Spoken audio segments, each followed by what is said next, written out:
हमारे channel NS studio Kawardha में आप सभी का स्वागत है। अगर आप नए नए गीत संगीत रिकॉर्ड कराना चाहते हैं तो NS स्टूडियो कवर्धा से संपर्क करें। हमारा पता है जिला कवर्धा, नया बस स्टैंड रोड।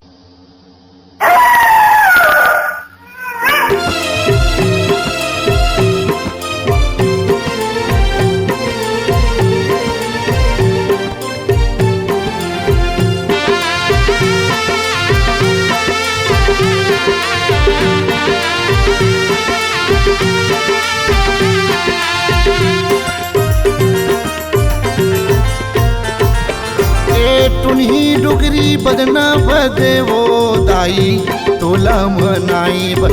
टुन्ही रानी बदना बदे वो दाई तोला मनाए बर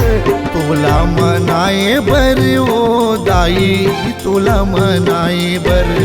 तोला मनाए बर वो दाई तोला मनाए बर।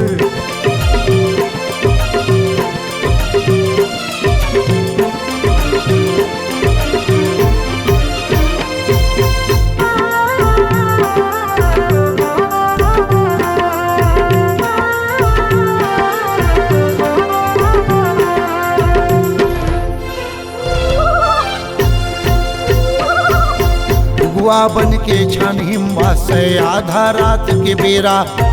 आधा रात के बेरा उदाई आधा रात के बेरा औकत को मन किल खाए हावन खोरम करे बछेरा खोरम करे बछेरा उदाई खोरम करे बछेरा भुगवा नरी आवत हावे वो दाई लइका ला खाए बर तोला मनाए बर वो दाई तोला मनाए बर।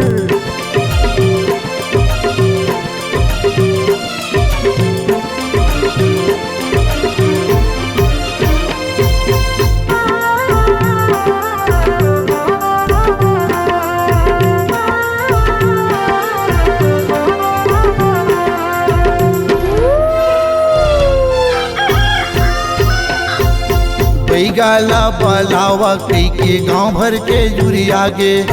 गांव भर के जुरी आगे वो दाई गांव भर के जुरी आगे अंतर मंतर मारे बैगा बासत कुकरा मांगे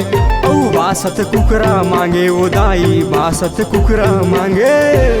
कुकरा ला काटत हवे वो दाई टुन्ही भगाए बर तोला मनाए बर वो दाई तोला मनाए बर।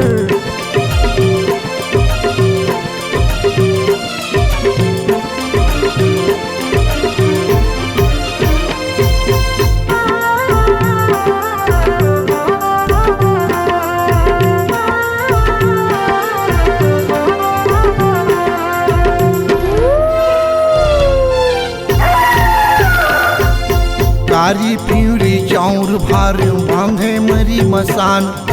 बांधे मरी मसान दाई बांधे मरी मसान सुरित बैगा फूके हाव नहीं बाँचे तोर जान नहीं बाँचे तोर जान वो टुन्ही नहीं बाँचे तोर जान चल जा चल जा चल जा टुन्ही हाँ भागत हावे वो दाई जीवला बचाए बर तोला मनाए बर वो दाई तोला मनाए बर। टुन्ही डुगरी बदना बदे वो दाई तोला मनाए बर टुन्ही रानी बदना बदे वो दाई तोला मनाए बर तोला मनाए बर वो दाई तोला मनाए बर तोला मनाए बर वो दाई तोला मनाए बर तोला मनाए बर वो दाई तोला मनाए बर तोला मनाए बर तोला मनाए बर तोला मनाए बर तोला मनाए बर।